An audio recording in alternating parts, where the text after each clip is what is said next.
사랑하는 형제자매 여러분, 주님의 이름으로 평안을 전합니다. 오늘 우리가 함께 나눌 말씀의 여정을 시작하기에 앞서 잠시 마음을 모으는 시간을 갖고자 합니다.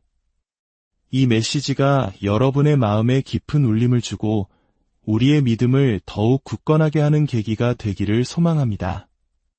만약 오늘 말씀이 여러분에게 은혜가 된다면 구독과 좋아요를 통해 더 많은 분들이 이 지혜를 함께 나눌 수 있도록 도와주시길 바랍니다. 여러분의 작은 동참이 하나님의 말씀을 전파하는 귀한 도구가 됩니다.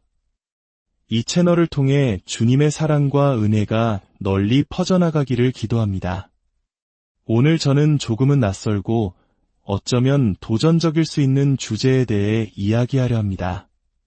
바로 제가 직접 만든 인종적 영지주의라는 개념입니다. 처음 이 단어를 만들고 동료와의 인터뷰에서 사용했을 때만 해도 이렇게 깊이 논의하게 될 줄은 몰랐습니다.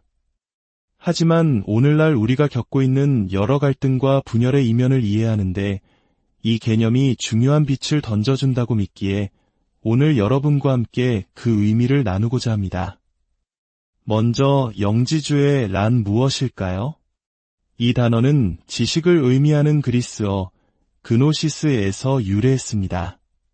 초대 교회 시절에 나타났던 이단 사상으로 구원을 얻기 위해서는 성경 말씀과 같은 객관적인 진리가 아닌 소수의 선택받은 자들만이 가질 수 있는 특별하고 비밀스러운 영적 지식이 필요하다고 주장했습니다. 여기서 중요한 것은 이 지식이 매개되지 않은 즉각적이고 직관적인 지식이라는 점입니다. 하나님의 말씀을 통하지 않고 오직 내면의 깨달음이나 직감으로 얻는 지식이죠. 이 비밀스러운 지식은 아는 자와 모르는 자를 가르는 기준이 되었습니다. 그렇다면 제가 만든 인종적 영지주의란 무엇일까요? 이는 바로 자신의 인종적, 민족적 배경 때문에 어떤 상황이 인종차별인지 아닌지를 직관적으로 알 수 있는 특별한 능력이 있다고 믿는 현상을 설명하기 위한 말입니다. 아마 1990년대에 유행했던 이건 흑인들만의 문화야, 너니의 모태라는 말과 비슷할 겁니다. 예를 들어 보겠습니다. 제가 레스토랑에 앉아 있는데 누군가 저를 특정 방식으로 쳐다봅니다. 혹은 상점에서 쇼핑하는데 점원이 저를 묘한 눈길로 봅니다. 경찰에게 차를 세워줬을 때 그 경찰관이 저에게 특정한 말투로 말을 겁니다. 그 순간 저는 이건 인종차별이다라고 직감적으로 압니다.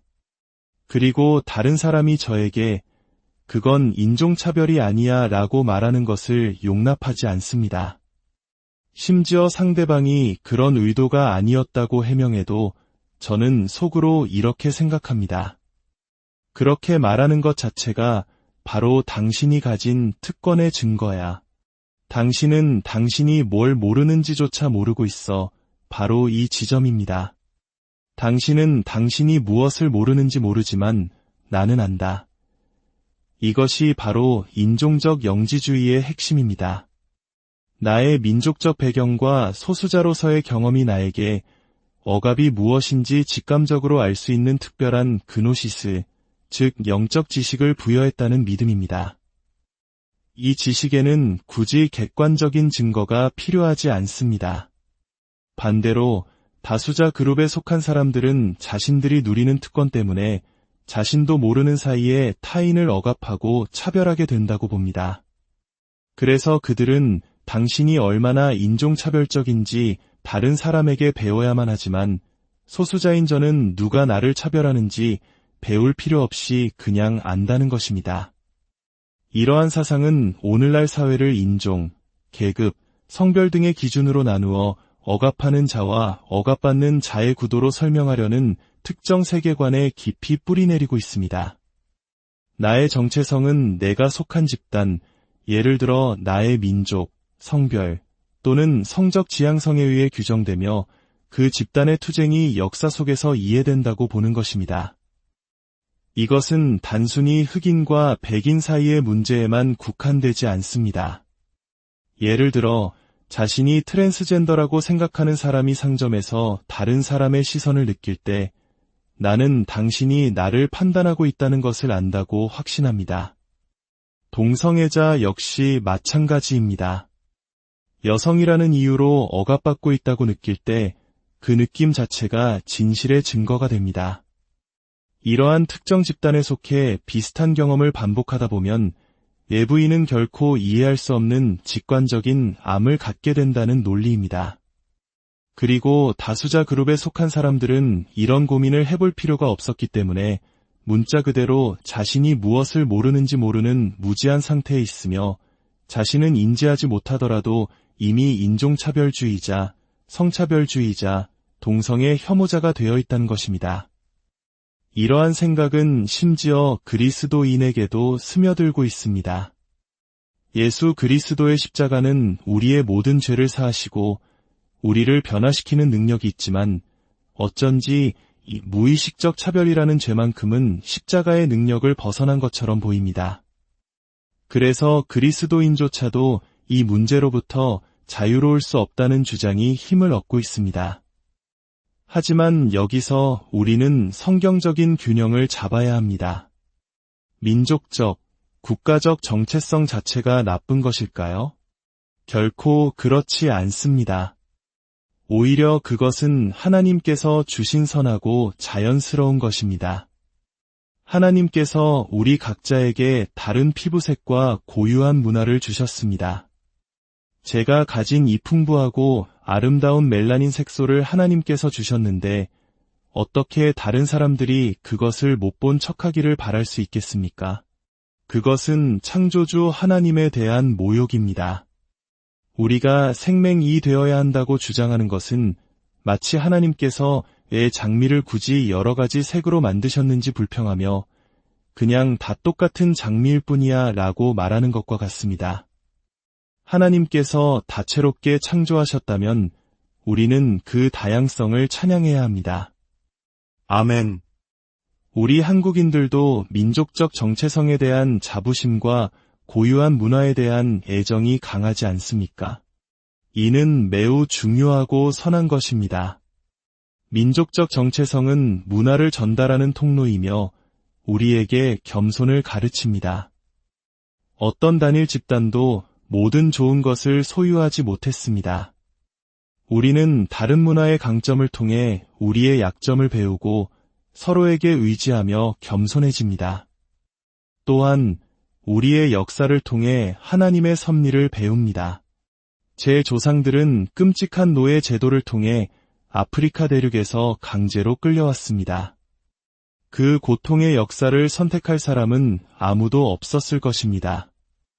하지만 그 역사를 되돌아볼 때 저는 그 속에서 일하신 하나님의 놀라운 섭리를 봅니다.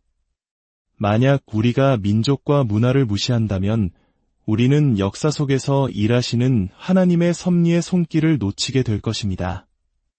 그러나 여기에는 분명한 한계가 있습니다. 이것이 바로 우리가 빠지기 쉬운 두 번째 함정입니다. 민족적 정체성은 중요하지만 그것이 전부는 아닙니다. 사도 바울은 로마서 9장에서 이 놀라운 균형을 보여줍니다. 그는 먼저 1절에서 3절까지 자신의 민족인 이스라엘을 향한 애끓는 사랑을 고백합니다. 내가 그리스도 안에서 참말을 하고 거짓말을 아니하노라 나에게 큰 근심이 있는 것과 마음에 그치지 않는 고통이 있는 것을 내 양심이 성령 안에서 나와 더불어 증언하노니 나의 형제 곧 고륙의 친척을 위하여 내 자신이 저주를 받아 그리스도에게서 끊어질지라도 원하는 바로라. 바울은 자기 민족을 너무나 사랑한 나머지 그들의 구원을 위해서라면 자신이 저주를 받아도 좋다고까지 말합니다. 그는 결코 나는 이제 그리스도인이니 내 민족은 상관없어라고 말하지 않았습니다. 그의 민족적 정체성은 그에게 매우 중요했습니다. 하지만 바울은 바로 이어서 6절에서 이렇게 선언합니다. 그러나 하나님의 말씀이 폐하여진 것 같지 않도다. 이스라엘에게서 난 그들이 다 이스라엘이 아니요 또한 아브라함의 씨가 다 그의 자녀가 아니라 오직 이삭으로부터 난 자라야 내 씨라 불리리라 하셨으니 곧 육신의 자녀가 하나님의 자녀가 아니요 오직 약속의 자녀가 씨로 여기심을 받느니라. 아멘. 이것이 핵심입니다. 우리의 육신적 혈통보다 그리스도와의 연결이 더 중요합니다. 신앙의 길에는 양쪽의 도랑이 있습니다. 한쪽 도랑은 민족성을 무시하고 생명이 되려는 시도입니다. 다른 한쪽 도랑은 민족성을 모든 것의 중심에 두고 십자가가 아닌 거기서부터 모든 것을 시작하려는 인종적 영지주의입니다. 이 인종적 영지주의는 우리에게 어떤 위험을 가져올까요? 첫째, 진정한 관계를 파괴합니다.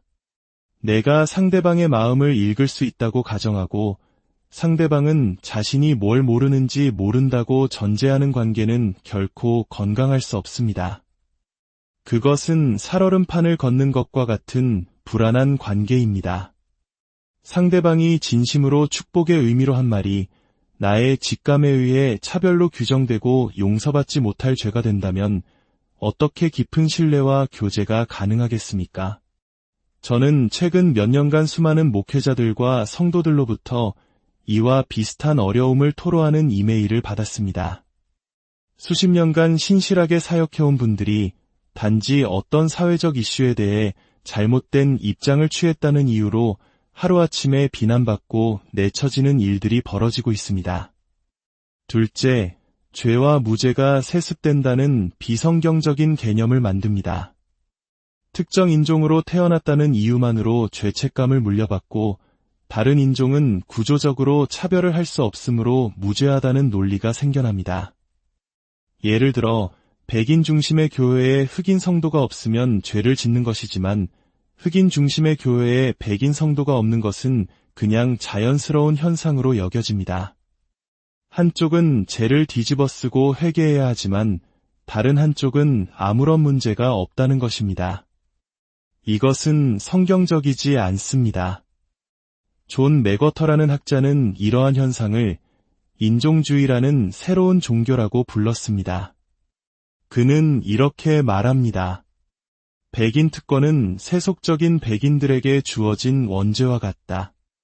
그들은 용서를 받기 위해 자신의 특권을 끊임없이 고백하며 고행을 해야 한다. 그러나 이 새로운 속죄의 종교는 흑인을 위한 것이라기보다 백인들 자신을 위한 것이다. 50년 전 백인들은 인종 문제를 배우며 내가 어떻게 도울 수 있을까? 라고 물었다. 하지만 오늘날 그들은 내가 어떻게 도덕적인 사람으로 보일 수 있을까? 라고 묻는다. 그러나 그들이 추구하는 용서는 결코 얻을 수 없다. 당신은 영원히 충분히 미안해할 수 없기 때문이다. 이 얼마나 비극적인 아이러니입니까? 서로를 이해하고 화해하려는 노력이 오히려 우리를 더 멀어지게 만들고 있습니다. 셋째, 인종차별이 용서받지 못할 새로운 죄가 되어버립니다. 과거의 위대한 신학자라도 노예를 소유했다는 이유로 그의 모든 업적이 부정당하고 그의 신앙마저 유심받는 시대가 되었습니다. 반면 명백한 도덕적 결함이 있는 인물이라도 인종 문제에 대해 올바른 입장을 취했다면 영웅으로 칭송받기도 합니다. 물론 우리는 과거의 죄악을 정직하게 마주해야 합니다. 하지만 한 사람의 인생 전체를 단 하나의 잣대로 재단하고 마치 하나님처럼 심판하려는 태도는 매우 위험합니다. 더 무서운 것은 이 용서받지 못할 죄의 유죄 판결이 객관적 증거가 아닌 누군가의 느낌과 직감에 의해 내려진다는 사실입니다. 사랑하는 형제자매 여러분, 우리 사회에는 분명 해결해야 할 큰 악과 죄, 잘못된 문제들이 존재합니다.